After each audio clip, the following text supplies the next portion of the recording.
Is there anything more fucking annoying risky. than like an empowered Jordan Klein? Like I can't. No, So no condom today. obnoxious. Just press go live. Go. There we go. I've been waiting my whole life for that. I've been telling No countdown. It's incredible. What are we doing with this 5-second countdown? We should just start sometimes. It's exciting. All of a sudden we come on air. Jordan isn't counting from 5, which he doesn't always do accurately. He forgets the numbers because sometimes Jordan goes, all right, counting down from 5, and he goes 5. What number comes next?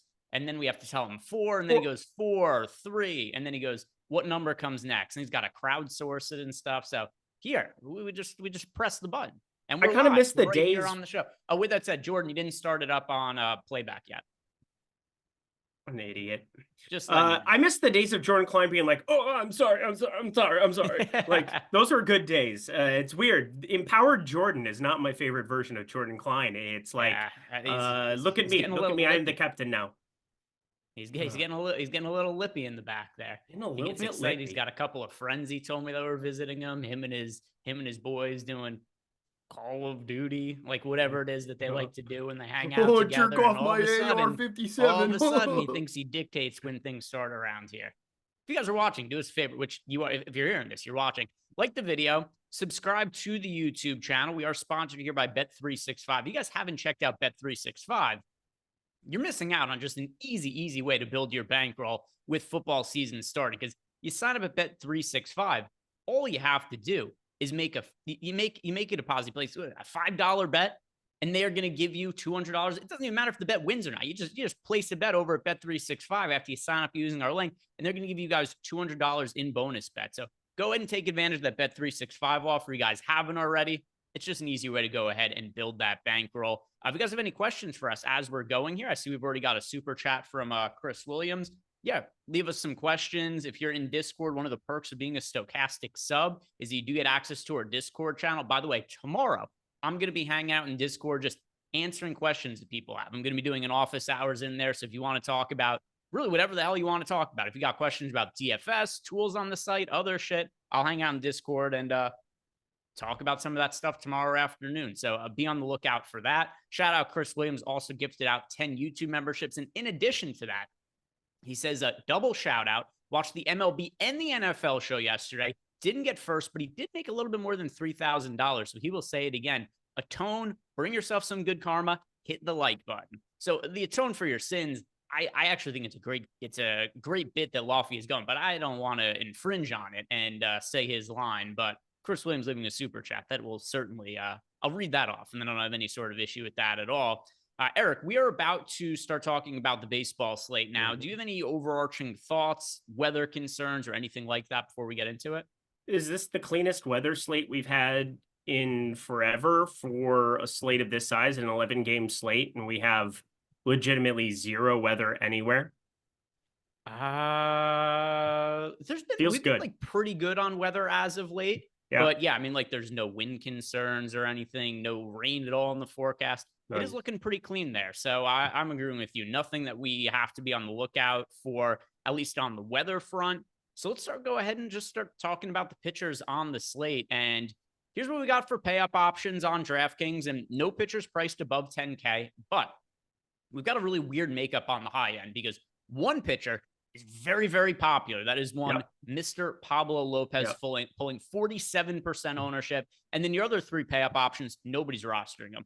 4% ownership to Imanaga, 3% ownership to Yamamoto, 5% ownership to Nathan Eovaldi.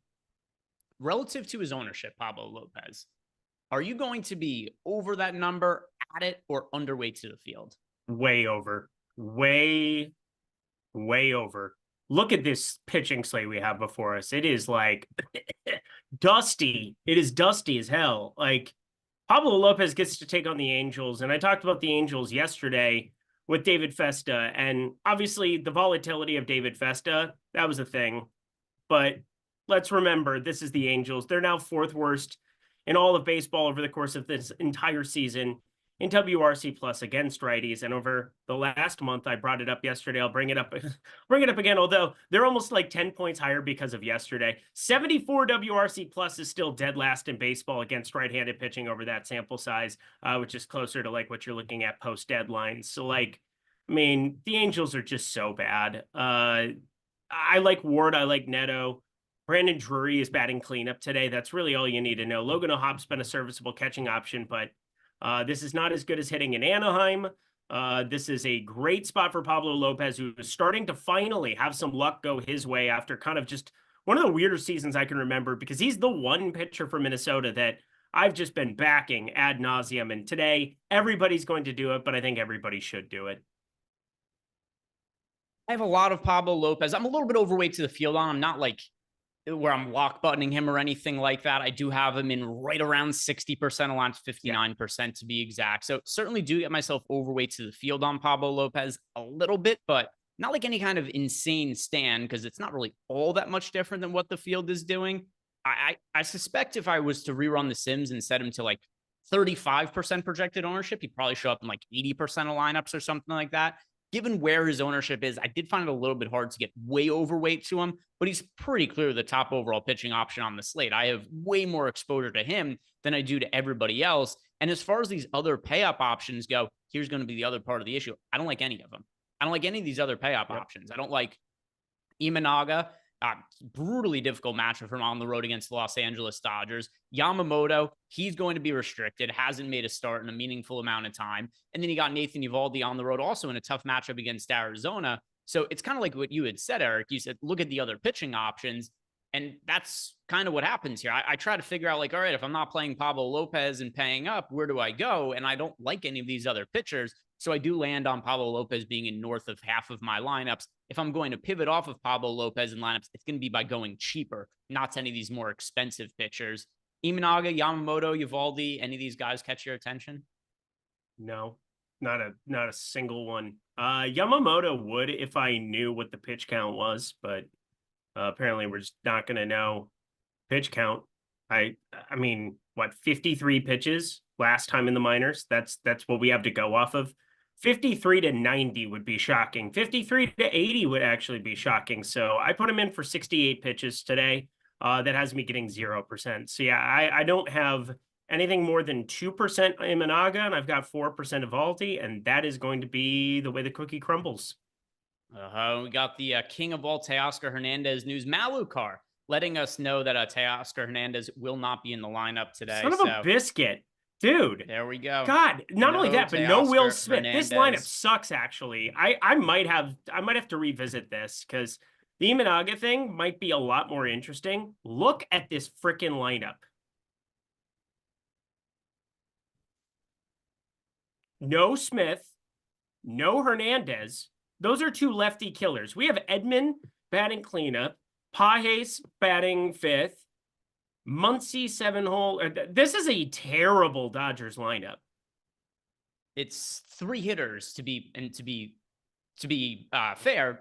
Hitters to be very concerned with the top three hitters in the lineup. But then, yeah, it gets pretty smooth sailing for the 4 through 9 spots. It makes Imanaga. I think I had 0% of Imanaga. I had 0% of Imanaga. He doesn't become a priority or anything, but maybe he makes his way into like a couple lineups or something for me now. Yeah, let's just at least discuss how much better this spot is for Imanaga, though. Like, obviously, the name recognition is one thing, but like, we're talking about two of the best hitters in baseball against left-handed pitching. Teoscar Hernandez, 289 expected ISO. Will Smith, 286 expected ISO. Both of them high launchers of the baseball. I mean, this was going to be an awesome spot to take on lefties, just two lefty killers. And without both of them in the lineup, Tommy Edman, he's been much worse. I mean, he has a 450 BABIP in 23 plate appearances from the right side. He is not very good. 450 BABIP is unsustainable. He has 0 homers from that side of it. He's somehow batting cleanup today. Pages, we saw earlier in the season, he was like a platoon guy at times then too, as he started to struggle a little bit more. But yeah, man, batting fifth for Pages. I mean, this is something else. He's a 25% strikeout bat. Chris Taylor, I mean, even in this lineup, I suppose. So that's weird. I mean, there's just some weird stuff going on with this Dodgers lineup that I do not like. And yeah, how Edman ends up in there batting cleanup is beyond me. But That's setting off alarm bells. It's not going to be nearly what it was yesterday. There's a 21-degree difference between yesterday at first pitch, 96 degrees, and today at first pitch, 75 degrees in Los Angeles. It is drastically different for hitting conditions compared to yesterday, where the Cubbies went off and somehow, some way, Kyle Hendricks keeps drinking from the eternal fountain, where, you know, somehow, some way he survives this stuff. Wind's blowing out ever so slightly, but I do think Imanaga is he is a much better target than what he was a minute ago. I just changed his projection. I was kind of stalling as we were going through. I went from projecting him right around 15, which would have had him 1, 2, 3, 4, 5 of the first 6 guys, everybody outside of Yamamoto, who doesn't really count. I had them all projected better than Imanaga. I went from having him right around 15 fantasy points to around 19 and change. I mean, it is a drastically different lineup for him. I understand why Edmund is a 155 WRC plus against lefties this year. So like, I understand how Weird. it ends up. Sorry, what's that? I said that's weird. I mean, I'm just looking at his expected ISO numbers. So like when I go through, I just basically copy paste off of Fangraphs, and then I also combine it with Add More Fun stuff and put it in a sheet together, and it color codes it, and it's got him as red on the sheet with 100 expected ISO and a 450 BABIP. So what I'm basically saying is I think it's unsustainable what he's done so far.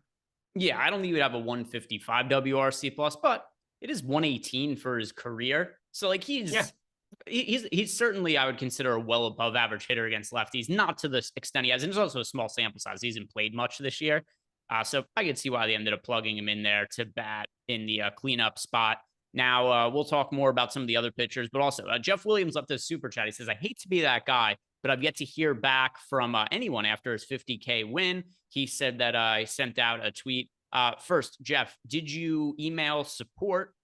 If you did, I'm going to follow up with News God and just ask him to find your email and follow up with you. If you have not emailed support, then email support so they know that you ended up winning, or else they aren't going to know. But go check support. And then also I am, like I said, I'm going to hit up News God to make sure that he sees that. Let's get back to talking about the pitching, Eric. And below Pablo Lopez, we've got one guy who's very popular in the 8K range. That is Spencer Arrighetti, who is coming off one of the worst starts of the entire season. Now, the actual worst start of the entire season was also, I believe, by an Oakland A's pitcher. That was Hunter Brown way back in the beginning of the year. But Spencer Arrighetti did not get out of the first round in his first inning in his last start. And the first round. I remember if he was popular on that slate. Do you remember? Oh, he's very popular. He's very popular. I mean, he had been pitching pretty darn well. Obviously, he had been racking up strikeouts, and was it a scary spot to some extent? Yeah, in Cincinnati, small ballpark. But yeah, he was very, very popular on that slate. Okay, so by the way, getting back. So yeah, Jeff didn't email support yet. So yeah, Jeff, email support at stokastic.com, and then you see News Gods in chat. He will then see it. But yeah, when you win, just make sure to email support as well, because if not, then News God ain't gonna see it. So he knows now. News God's in chat, so he'll be on the lookout for that email. We'll get you settled up there. And for anybody else, if you win a GPP, that's why you should play with the Stochastic Avatar. Win a GPP. So Jeff won 50K. He's going to get himself some free stuff, free sub to the site. And in addition to that, he's going to get a ring sent to him commemorating the win. So if you guys are playing DFS, might as well play with the Stochastic Avatar. So getting back to Spencer Arrighetti, he's 32% owned. Him and Pablo Lopez are the only pitchers on the entire slate pulling more than 20% ownership. In the 8K range, we also have Chris Bassett, 11% owned. We've got Zach Gallen, 17% owned. My arch nemesis, David Peterson. Nobody's rostering him, but he's also in this price range. Same question I asked you about Pablo Lopez. What are you going to do with Arrighetti relative to his ownership? And then, one thing I'm going to add in before, because we had Clintonwood83 ask us about cash game pitchers and single entry. Pretty clearly the combination you want the most of on the slate, and especially for cash games, it is going to be Pablo Lopez and Spencer Arrighetti. Lock them into cash. What are you going to do with him relative to his ownership, though? I'm going to be below the field on him. I think the strikeout stuff is still really, really good. We, in terms of top 2 percentage, have him second. But I think 32% is a little bit heavy for me. I'm at 24%. I am jamming Pablo Lopez in a very, very real way. And it's not allowing me to like play another chalky Spencer Arrighetti spot. Again, not going to be fading him by any means, but I do like being overweight to the guy right above him and Zach Gallen. Zach Gallen, we have his flat leverage, but I mean, I could see Arrighetti pushing mid-30s. I like Oakland on this slate. I think Arrighetti, at the same time that we've seen some massive upside and some big, big fantasy performances from him, there's no doubt that there's a walk problem there. Nearly an 11% walk problem. It gives a fly ball contact in Minute Maid that's played smaller this year. It's been one of the better home run ballparks. You get a short porch to the Crawford boxes. You have power at the top of this lineup. You get Brent Rook or JJ Bleday. You don't have Lawrence Butler, which helps out a little bit, but there is no doubt, friends, that Spencer Arrighetti has upside. But at 32%, 35%, I'm looking at potentially for small field stuff that I'm like single entry that I'm going to be playing. I can't quite get there. Yeah, so he's my second most rostered pitcher behind Pablo Lopez, but I'm still a little bit underweight to the field. I'm nothing crazy. I've got Arrighetti in 30% of lineups. We got him projected for the 35% mark, or sorry, 32%. So I'm like right there with the field, slightly underweight though. It's hard for me to get aggressively overweight to a pitcher like Pablo Lopez when he's almost 50% owned. Arrighetti was in a third of the field's lineups. So it's other places that I'm looking to differentiate some of my lineups. And we'll be talking about some contrarian options here in a second that I like. One of them that I think you might like as a pivot in the 8K range, not that he's necessarily contrarian, but Zach Gallen at $8,600 pitching at home against the Texas Rangers. And, I mean, Texas at this point of the year, they've kind of punted to an extent. We've seen that they went from load managing Corey Seager, just putting him on the injured list. I think Zach Gallen at $8,600, pretty good pivot option, priced right in between Arrighetti and Pablo Lopez. Ownership a little bit too low to me. I've got him in mid 20% of my lineups. He's one of the pitchers that I am overweight to the field to. I don't know what your answer is going to be here, Eric, but I'm going to assume you're also a little bit overweight to field on Gallen, just based on some of your previous Zach Gallen takes. Yeah, I love Zach Gallen. Not jamming him by any means, but I have the exact same amount of him and Spencer Arrighetti, 27%. I like Zach Gallen a lot. Texas without Corey Seager. Texas without Corey Seager. I will say it again. Texas without Corey Seager. It's a very good thing to be going up against, and he's pitching in Arizona.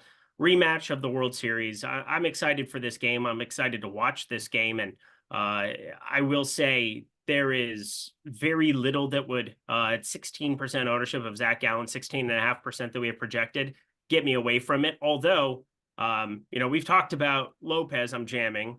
Arrighetti and Gallen, I have the identical amount. I do have one pitcher that I'm getting to more of than both of them, but I think it's probably the same guy, cheap and punting, that we all are getting to. I'm a little worried about his ownership, and I might be going to the guy on the other side of that game, but we'll get to the ins and outs of it.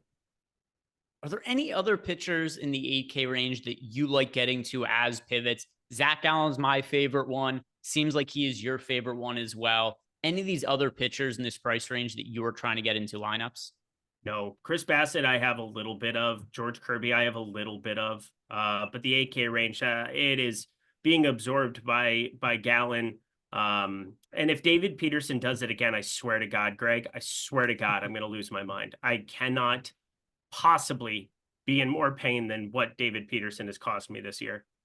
So in the defense of David Peterson, because I really, really shit on him in his last start, and he made me look like an absolute bozo, is he actually pitched well last start. It wasn't one of these starts where he just got lucky. He was generating a ton of swing and misses, which is not something he's really done at all this year. His numbers still overall for the year, though, a 2.75 ERA, 4.87 expected ERA. And the strikeout rate, like I was alluding to before, kind of non-existent. He's only striking out 19.5% of the hitters that he's faced. So while his last start was good, and he has had a lot of starts, so he's been lucky, it was a complete outlier in terms of the strikeout upside, because he had 11 strikeouts. And like we just said before there, I mean, his strikeout rate is sub 20% for the season. So even in most of his starts this year where he's gotten lucky, it's not like he's delivered much fantasy upside, because he isn't generally generating swing and misses. So let's see. What do I have of David Peterson in my lineups today? I have none of him. I have none of them. Not playing David Peterson. I dare you to do it again and make me look like an asshole 2 starts in a row, David Peterson. Might get 1% just in case. Just in case.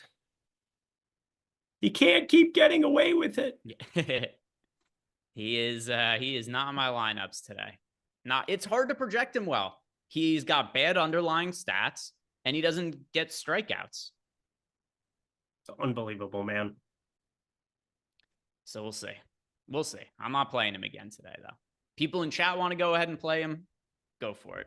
Got a question in Discord chat. This one coming to us from, where was it? Here it is. Einstein, you wanted to know, even if Darvish is limited, do we think that he could get there at his price in this matchup? You Darvish, $8,300, pretty good matchup against the Seattle Mariners, at least as far as strikeouts are concerned. The Padres have been pretty cautious with Darvish. We've got a team here in the Padres very much locked into a playoff spot, not trying to push the envelope with him. It's a good strikeout match for him against Seattle. I don't have 0% of Yu Darvish, but he's not a priority for me. If you told me you had $8,300, $8,400 left in a lineup, or actually $8,400, I'd just say play Arrighetti. If you had $8,300 left and your options are like Darvish, Seth Lugo, Andre Palante, Yu Darvish is the answer for me. That's why he's in a couple lineups, but I'm not going to be prioritizing him. Yourself on Yu Darvish, Eric? No, I have 1%. Yeah, not somebody who I really want to be playing in any kind of aggressive way. If he's in a lineup, I wouldn't tell you had to take him out. But also, if you're playing a handful of lineups and he's in, say, like 20 or 30% of them, I think that's a little bit too much exposure to a pitcher in Yu Darvish, who in all likelihood isn't going to go crazy deep into the game. We got a super chat here. This is from the Slurp King. The Slurp King himself, Jordan Klein. He, longtime listener of the show, he had a 175X under Doge card.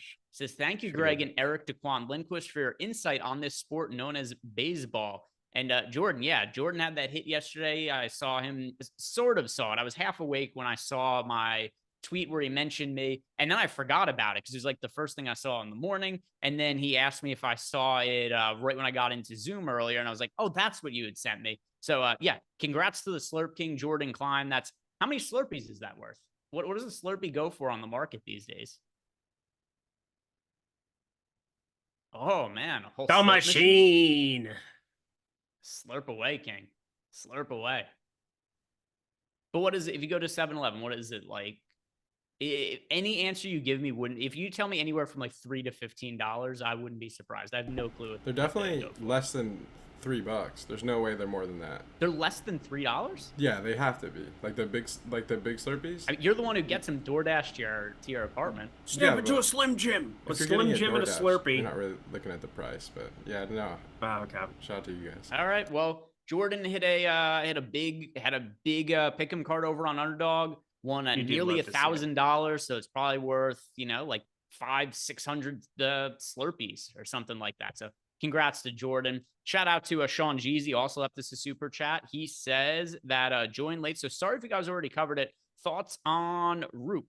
So we have not gotten there quite yet, Sean. We just walked through the 8K pitchers.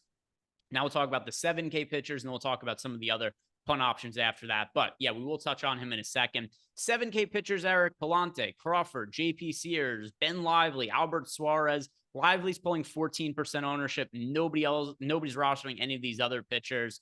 Do you like anything in the 7K range? No, I don't. No, neither do I. There's a cheap pitcher 2% Ben Lively. It's not in this price range, though. Yep, 7K. No, Ben Lively is way too popular for me. That is not going to happen for Ben. Ben Lively might be like the fish play of the slate. Like yesterday, what's his face? Castillo. I mean, he would just Cantillo. He went absolutely can't miss for Cantillo. I mean, it was unbelievable the amount of swing and miss he was getting. Ben Lively ain't that dude, and like. We have 2, 3 maybe guys to take shots on cheaper than him. And I just don't find it necessary to play Ben Lively, even a spot that I think he'll pitch okay, but like, what's his upside? I have no clue. And I'll just punt for cheaper with guys that I think actually, I mean, we don't necessarily know with some of them, but like, I think we have more upside sitting beneath it. Yeah, that's how I feel as well. There are pitchers that I actually do. I wouldn't say love in the 6K range, but I've got one big stand on a cheap pitcher, guy who I've taken a handful of stands on over the last month. So Yeah, I've been overweight to Savali on, I don't know, like 6 of his last 8 starts or something like that. Pretty much ever since he came to Milwaukee, I found a lot of slates where, for whatever reason, either I actually like him or he's just like today in a price range of his own where, not of his own, but all the guys priced around him, I far prefer Aaron Savali. So, we got Savali, Marcus Stroman, Rhett Lauder, Jonathan Cannon, Griffin Canning, Landon Roop. These are the guys who are priced below 7K. Of these options, I like Savali by far the most. I've got Savali in a third of my lineups, Eric. So I'm way overweight to the field on him when he's only projected for 14% ownership. My favorite contrarian play on the slate and my biggest stand that I have at pitching. Yeah, I have nothing else to add. Aaron Savali is my second highest owned pitcher. That was the guy I was alluding to. I knew we were kind of going toward the same guy. I don't think we're playing Marcus Stroman. I don't think we're playing Jonathan Cannon. I don't think we're playing Griffin Canning. But I think Rhett Lauder and Landon Raup at least have some viability to what to look at. Rhett Lauder is a dude who had all of one start in AAA, so I'm not even going to cite his stats there. But he started in high single A ball, got moved up to AA, had 16 starts there, and was pretty freaking good. 2.92 xFIP and decent enough strikeout stuff. Now, Zips and Steamer do not like this dude. He's only 22 though. And I said, you don't really know. He was a first round pick last year. He was like the 7th overall pick. He is, for all intents and purposes, somebody that Cincinnati really, really expects to be good. He throws a decently graded slider.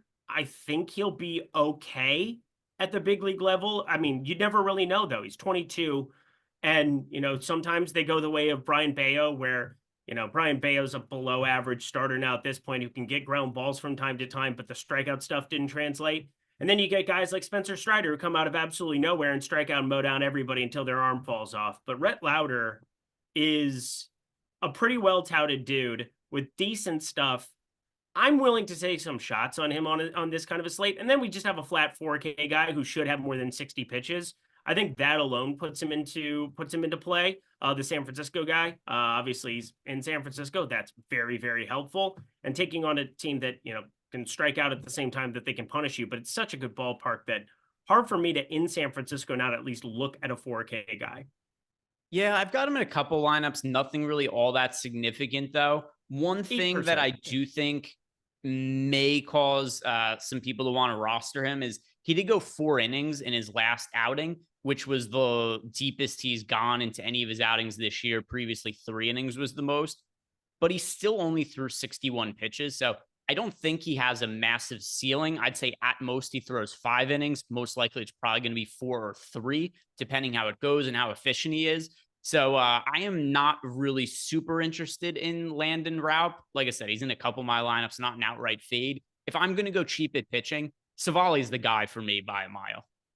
Yeah, I think Savali by a mile, but then Rhett Lauder I have 12% of. So I'm okay with that.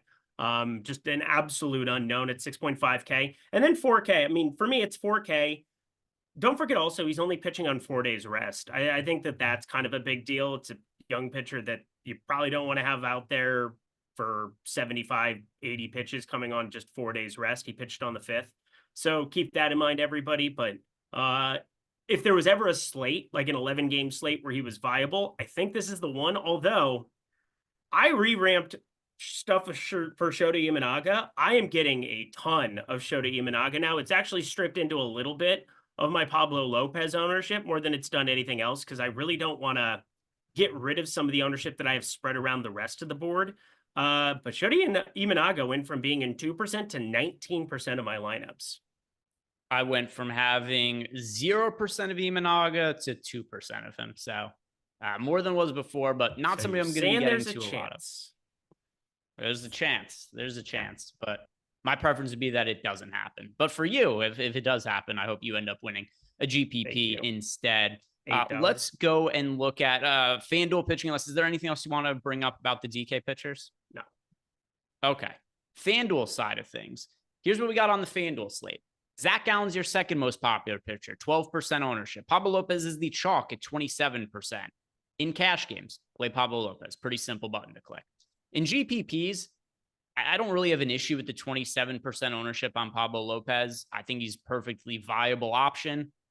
How about you? Do you mind the 27% ownership on FanDuel on Pablo Lopez? And then we'll talk about our favorite pivot if you aren't playing Lopez on FanDuel. Nah, you would probably be in half my lineups or so as I'm eyeballing and I'm running the Sims right now. So we'll find out exactly what is true and what is not. But Zach Gallen, he's the second most popular pitcher on the slate there. I think that gets me a little bit worried. Like when I see stuff like that, sometimes that leads to DK, them actually being a little bit more owned than what we're projecting. But Pablo Lopez, he's the best pitcher play on the slate on both sites, and I don't think it's remotely close. Yeah. So, I mean, looking at some of the other pitching options on FanDuel, Zach Allen, 12% owned, $9,200. Hard for me to not also like him in this spot. What if we're going to go really, if we're going really contrarian though, I would also lean on Savali, 4% owned as my really contrarian guy. Relative to ownership, I do like Gallen a little bit more than Pablo Lopez over on FanDuel. And then my favorite contrarian pitcher, Aaron Savali. So really, really similar to me in terms of what I like on FanDuel, that what I like on DraftKings. Yeah, I mean, it's hard to like at 8,500 want to like jam him, but yeah, 4% looks pretty good to me. That's for sure. I think Spencer Arrighetti probably deserves some flowers there. Like it could go very, very poorly for him. It could also go very, very well. He's so extreme as far as like what those tail ends are that for $100 more than Pablo Lopez, I mean, you're getting 1/4 of the ownership there, quarter of the ownership on Arrighetti. And I'm taking a look. Okay, I'm not really getting to a ton of him at 4% in my 150 for Arrighetti. So that's a little surprising to me. But I think I would probably ROI boost him, get a little bit more if I were playing FanDuel today, simply because there is definitely upside there in addition to massive downside.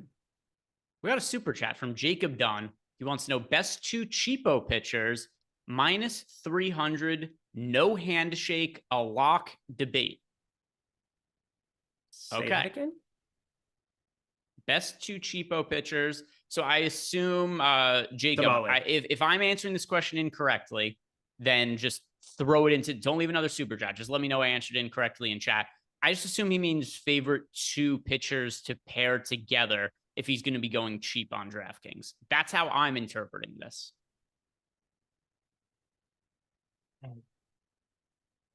I'll go. Savali is definitely one of them for me. I mean, if you're going Savali, like I would, relative to price, my second favorite cheap pitcher is Landon Raup, but I don't think you want him in a lineup with Savali. You just have too much salary left on the table to play with there. So I'm going to say Savali.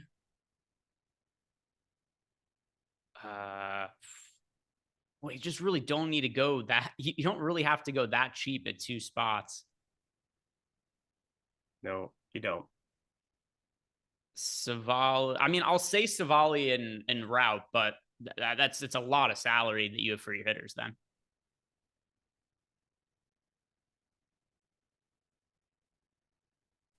Building one lineup for sure. Two punt pitchers, Eric. Which two are you putting in? I'm going Savali and God, this is hard. Because like I feel fine rotating them along with Pablo Lopez, but like I can't, in good conscience, if you're going to play them together, that you shouldn't play Savali plus Raup. You shouldn't play Savali plus like Cutter Crawford. Even I'm like, now that we're entertaining the entire board, I didn't even talk about Cutter Crawford earlier in the 7K range. I'm okay getting to him. I'm worried he might be a little bit overowned at some different spots that I'm looking at. We only have him at what? We have him very, very low owned, 5.9% ownership. I'd actually be inclined to say Cutter Crawford. So sub 8K, I know we never brought him up before, but as I'm grading everything out, yeah, it's scary Baltimore, but Baltimore has just been atrocious against righties over the last month, sub 100 WRC plus, and Cutter Crawford at least has good stuff. I don't recommend it to play both of them. And like the Louder and the Raup play, like for me, they're just being combined with a lot of Imanaga or Pablo Lopez. Like I don't feel that great about playing two cheapies, but we'll make it Cutter Crawford. Okay, so It seemed he wants to bet -300 that there won't be a handshake between Kamala Harris and Donald Trump. I don't know what the fair line is supposed to be for that. I'll have to check OddsShopper for a projection on that one. I don't know if there's a market-based projection for political Trump and handshakes. Hillary did not shake hands. I do not think Kamala and Trump are going to shake There hands. you go. There you go. Eric has done some research on this. I've got no fucking clue what the fair line should be. Yeah, is because it a lock? Craig hates No. America. Craig hates America. He's an uninformed voter. Actually, he probably doesn't even vote. He's so uninformed. You're like the most uninformed voter of the voters. You don't even know. I have done zero research on the debate. The good thing is Eric is here to come and tell us what the fair line should be. I've got no clue if it's a lock or not. No clue. Yeah, that's Eric doing all of the handshakes. There's no handshake because Eric just did so many handshakes. There's no more handshakes available for anybody else. I just wanted to beat it to the punch Jordan Klein, so he can't do it because he was going to. I know he was going to. Fair enough. Whose lineup did you just plug in, Jordan? There, yeah. Paul C. Yeah, it looks like a slightly negative ROI lineup, Paul. Let's see. What's looking not great here? It's a FanDuel lineup, and he played, what is it, a 4-man Royal stack, and then what is that? Royal Blue. What team? I can't make it out. Okay, so Astros, Royals, and then is that Savali at pitcher? All right, so I like Savali. As far as offenses go today, let's see, do I have KC exposure? And let me pull up some of the FanDuel ownerships here. Try to help him build a better lineup, Eric. Did Eric just have a stroke, or was Eric just air dicking? No, it's a long story. It's a long story. You're missing out on the story, my guy, Loco. What were you saying, Craig? Just trying to help improve Paul C's lineup. It's got a -1%. Oh, we got to ROI, do not, some not things. terrible. Well, we improved the last one pretty are quick. The Kansas City Royals and the Houston Astros. He's got Savali a pitcher, so I like Savali. I find the Astros as well to be in a pretty good spot against JP Sears. The Royals, I don't really love stacking against Marcus Stroman for this reason.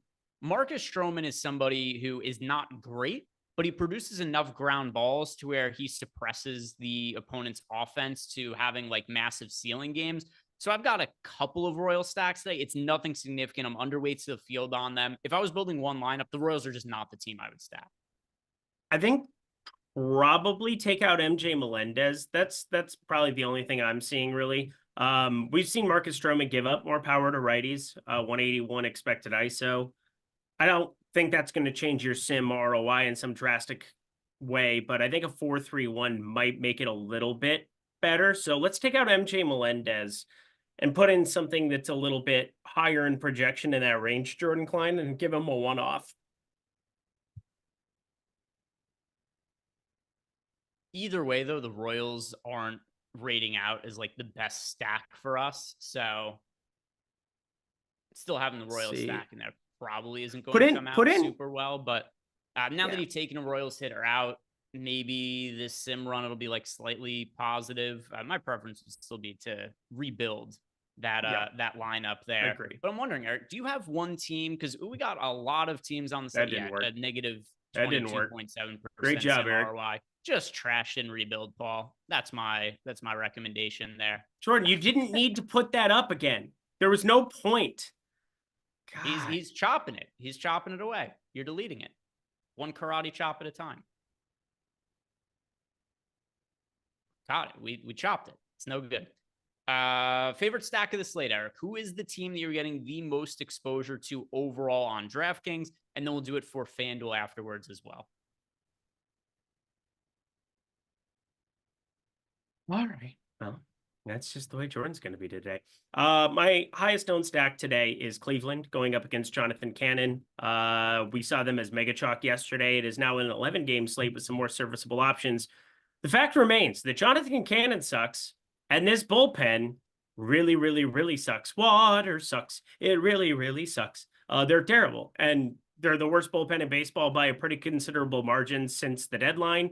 Michael Kopech turned into Jesus when he joined the Los Angeles Dodgers because, again, the White Sox are a trash organization and need to be disbanded, or relegated. Relegation needs to be a thing. So, yeah, we're going to attack them with these Cleveland lefties. Specifically, there are some fun ways to kind of intertwine their offense into your lineups. I like a 2.8K Kyle Manzardo. I like Bo Naylor at the catcher position. That's 2.8K and 3.1K. They have some cheap guys. And then obviously we know the big boppers, Jose Ramirez, Josh Naylor. You can only play one of him and Manzardo. That kind of sucks. But Andres Gimenez, now that he's batting second again and been up there here routinely, this is a good complexion of a lineup. There's just no qualms I have here with Cleveland. They're going to remain my highest owned offense. I've got 3 teams I have double-digit exposure to. One of them is the Cleveland Guardians, Eric. Don't say the Twins. Don't say the Twins. Don't say my Twins. Don't do it. It's not your Twins. Okay, thank God, because this is so trappy. They're the team that I'm the lowest on relative to their ownership right now. I have like no Twins, and I do have Matt Wallner in lineups, but I have none of these other Minnesota Twins. So if they go nuts today, that would be just the way things work. I think the other one is probably there's 3 of them, by the way. Okay, Boston. No. Oh, interesting. Huh. Houston? Yeah. I'd kind of tipped it off before, but okay. Cleveland, Houston, I'm paying up for an offense, Houston's my number 1 overall on the slate today. It's also the team I overall have the most exposure to. They're 1 for me. Cleveland is 3, and then I've got a leverage stack that I've got a bunch of as well. Oakland. That'll be your hint. Oakland. Yeah. I love Oakland. I have 11% Oakland today. I've stacked against. So Arrighetti's a pitcher I've played a lot of both sides of this year because while he is a pitcher who's generated a ton of strikeouts this year, his ownership gets to be so high on so many of these slates. I don't know that there's ever been, and I understand why, because of how many strikeouts he generates. Has there ever been a more mediocre pitcher that's had more ownership over the course of an MLB DFS season? 4.82 ERA, 3.99 expected ERA, 4.22 FIP.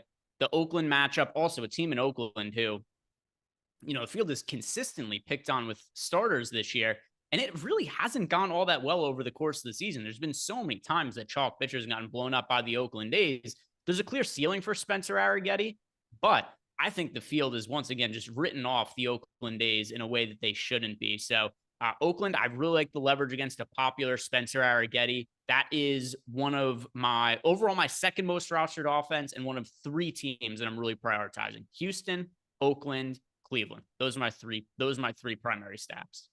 Love it. Oh, Parker Meadows goes yard right off the bat. That's great because I bet Detroit, but I was going back and forth between Parker Meadows and Riley Green for the home run round robin, and now I'm upset. Are there any other offenses outside of the 3 that I mentioned or that you've talked about so far that are going to be poor DK stacks for you? No. I'm pretty flat outside of Oakland, Houston. So, I mean, we're seeing the exact same thing with Arrighetti. I'm glad to be on that side of the fence with you. And then Cleveland. I love Cleveland today, too. I will continue to stack against the White Sox on massive slates where people don't get there as much. The one thing that I'm doing to try to get a little bit different, I think Kyle Manzardo, one of the best individual hitter plays of the slate. Let's see. What do I have of Manzardo? I have some of them, not like a crazy amount or anything like that. Stacks, like I'm kind of concentrated, but the actual hitters in the stacks, I'm pretty spread out. I don't have any hitters in. Oh, I have 1 hitter. I have more than 20% of Jose Ramirez. He's the only hitter I have more than 20% of, though. Yeah, I have 19% Kyle Manzardo, 22% Jose Ramirez. I have 11% Josh Naylor. I have 15% Andres Gimenez. I have 8% Lane Thomas, 4% Stephen Kwan. He's kind of the guy that's getting undercut because he's a 4.7K guy with no power. I think that's why I always end up lower on Stephen Kwan in some of these stacks. Is he somebody that you still want in those stacks? Sure, but I'm playing a lot of these 2- and 3-man stacks, and none of them are putting Stephen Kwan in there. He's basically 5-man or bust with Cleveland. Got a question as well from Mr. Pool Game. He wants to know our favorite stack on FanDuel. So let's talk about the FanDuel side of things. And Once again, no real crazy ownership. There's no team on DraftKings that's pulling double-digit ownership as a stack. Same on FanDuel. Minnesota Twins, 9.7% owned. Houston Astros, 9.6% owned. If I was playing one lineup on FanDuel, the team I would want to be stacking around is the Houston Astros. I also think it's a pretty good spot for Cleveland, same as over on DraftKings. The team that does not stand out as much to me over on FanDuel, with Spencer Arguetti only being 7% owned, you lose that leverage stacking the Oakland days. So I don't really like Oakland on FanDuel. Teams I like the most, Houston Astros, Cleveland Guardians for FanDuel. That sounds great to me. Yeah, I think the one issue, I guess we should talk about this because I think they're going to be super popular. And every time the Minnesota Twins are super popular, I cut bait with them. And here's why. Pinch, hit, risk. Every single time you see Trevor Larnach or Matt Wallner or Edward Julian hitting leadoff, like these dudes, they project out well against right-handed pitching. As soon as you bring a lefty in, which there are two of them in the pen here for the Angels today that are rested, you see them get pinch hit for every single time. There are like almost no exceptions in serious situations where we're, a game that's being decided by 1, 2, even 3 runs where you don't have righties come in and pinch hit for them. And, obviously it's a little bit easier with no Buxton there. It's a little bit easier with some of the injuries that we've had. Royce Lewis is sitting there. He'll probably come in and pinch hit at some point in time. Like there are just too many ways, I think, where the pinch hit risk never really outweighs it when they're crazy popular like this, because they can go to Royce Lewis, they can go to Castro, although Castro apparently is actually dinged up. He is sick, so that's cool. But there is still a lot of pinch hit risk every single time out for a popular Minnesota team. Question from Einsteinium in Discord. He is asking, do we have any interest in the St. Louis Cardinals as a stack? Yes. So we don't really know that much about Rhett Lauder. Eric had mentioned he is somebody who is a former top pick in the draft, 2023, drafted 7th overall. If you look at his minor league numbers this year, there isn't really that much to go on. He's pitched 77 innings in Double-A. In those 77 innings, 4.31 ERA, but the underlying numbers look better, although not really a ton of strikeouts, but still like small sample size. Eric had also mentioned that projection sites do not project him well at all. Steamer, Zips, the bat, everybody's looking at him as like a high 4, low 5 ERA guy. The Cardinals are not a popular team. They're going up against a pitcher who's largely an unknown for some of the same reasons that we had mentioned that Lauder makes some sense as a contrarian pitcher. You could say the same thing about the other side of the game with the Cardinals being a contrarian stack to get to. The field isn't going to play them and going up against a pitcher who really wide range about more often than not too, when young pitchers get called up, it goes poorly. Every once in a while, there's, a Paul Skeens or whatever, and it goes really well. That is far from the norm, though. So, I do think the Cardinals are a viable contrarian stack today. I'm a little bit overweight to them. That makes me happy. Any other offenses you want to talk about? I don't think so. I mean, I think we did a pretty good job of breaking it down. I think Minnesota, again, I said it, I have individual hitters. I'm playing Wallner. I am playing some Julian, considering he's leading off and been leading off against righties. But it's a team that I have more like stands against certain teams. Like I have a pretty strong stance against them. I have a pretty strong stance against the Dodgers, specifically some of the main pieces now that didn't exist before because of the back half of that lineup. And Shota Imanaga, a pitcher that I'm taking a pretty drastic stand on, considering the strikeout and power pedigree of this Dodgers lineup has gone down and the strikeout upside has gone up over the course of this show. So for me, that's going to be the other major facet of my lineups. But from a stack perspective, I'm pretty flat. I like getting to Cleveland. Obviously, I think St. Louis, that makes a lot of sense. Everything you just said there. I think Cincinnati's another team that I'm way underweight to. We have them as the 4th most popular stack. Andre Palante does the same ground ball shit that you're talking about for Marcus Stroman. It's just very, very difficult. Kyle Schwarber home run, that makes me happy. Now I'm in a good mood. Yeah, that pretty much covers it. Any other thoughts? If not, we'll do our dong picks and we'll wrap it up for the night. If you had to play one stack that's sub 4% owned in our projections, so not Oakland, that's the cutoff. Who's your favorite like low owned stack on this slate? Because I have one in the Cubs where we don't know what Yamamoto looks like. And I'm just getting to them because they have power, speed, upside. It's decent enough hitting weather in LA and it's a good hitting ballpark. So the Cubbies are mine. Do you have any team that's like a low owned team that you like? What ownership mark are we Sub considering? 4%. So I cut off Oakland and Arizona on purpose. Okay, so let me sort by the ownership. So let me go back to my lineups, see what I have.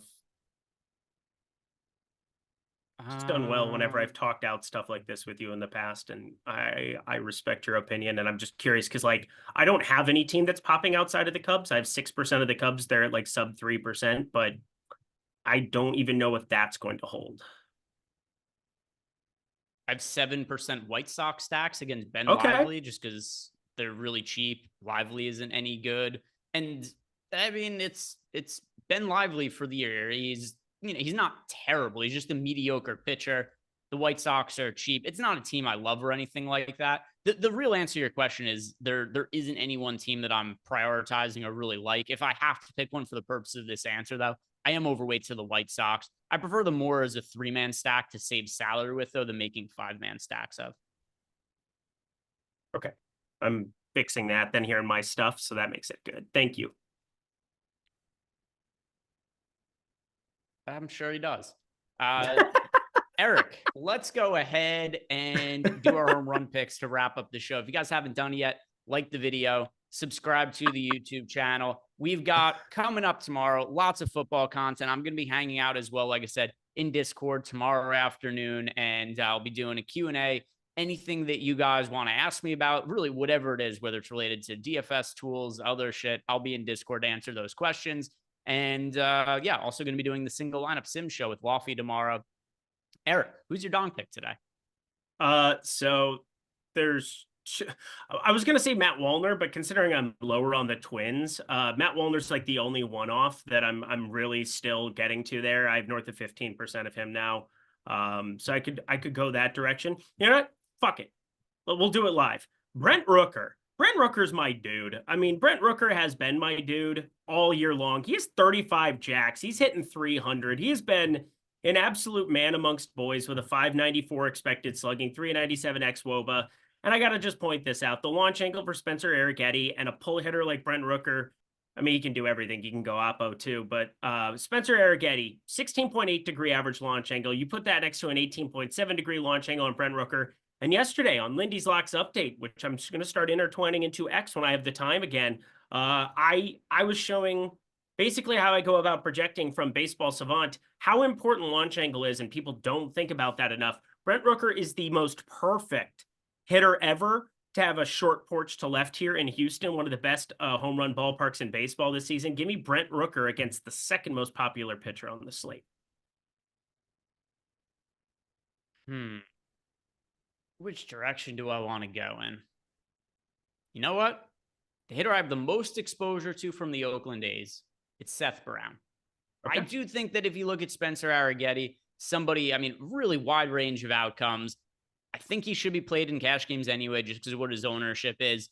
But how many times this year does Spencer Arrighetti either look terrific or the other happens where he doesn't look quite as great? Like last time out against the Cincinnati Reds, 2/3 of an innings pitch, 9 runs allowed, gives up a home run. Overall for the year, he has allowed 18 homers, and I think he's allowed multiple homers, something like 3 of his last 6 starts as well. So Arrighetti, definitely a pitcher who is prone to blow-ups. He allows a lot of fly balls. I'm going to go with Seth Brown as my home run pick. Let's see what we have from chat for some of their home run picks. We've got Mookie Betts from Malukar. I have to scroll up a little bit more. We've got Stephen Kwan, 2 dongs from Flim Flam Man. Johnsky Noel from Michael Pavlik for his home run. We've got Alex Bregman from Michael Swarrick. Alec Burleson from Taco933. Giancarlo Stanton from Aaron Hines. We've got Gunnar Henderson from Jeff Williams. Ernie Clement from Kyle Gentry. Kyle Tucker from Clintwood83. Alex Bregman from Ross K. Cedric Mullins from Trip. Mookie Betts from Malukar. Lawrence Butler from Comment God. Max Kepler from Stacks. Juan Soto from Sotex. Gunnar Henderson as well from Marquee Music Group.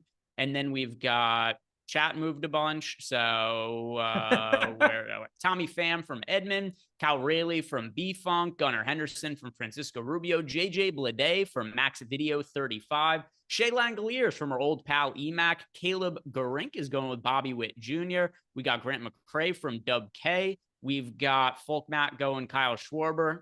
All right, safe pick since he's already homered. See what And you've done that there. is going to do it for us, but not before Jordan Klein tells us the most important dong pick of the day. Jordan, who are you going with? Someone in the Dodger game. There's 2 Japanese pitchers. You've heard it from Jordan. Somebody in the Dodger game will homer today. Suzuki. Thank you all very much for watching. If you have not done yet, like the video, subscribe to the YouTube channel. Have a great night. We'll see you back here tomorrow.